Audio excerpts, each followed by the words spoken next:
Good morning everyone! Mag-obstacle relay kami kasama ang aking kapatid.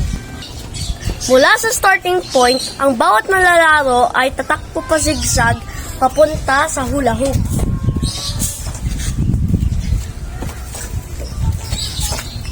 Dating sa hula hoop, pupulutin ng bola at papaikutin ang hula hoop.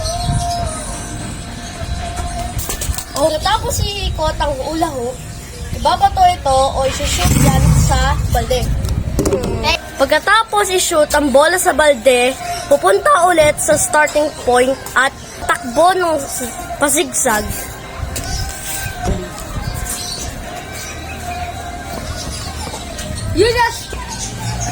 Kung sino mauna sa starting point ay mananalo. Umpisahan na natin. 3, 2, 1, go! Uy, uy, uy, uy, uy, uy.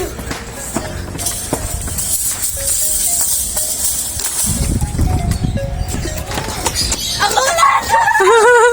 Winner! Okay.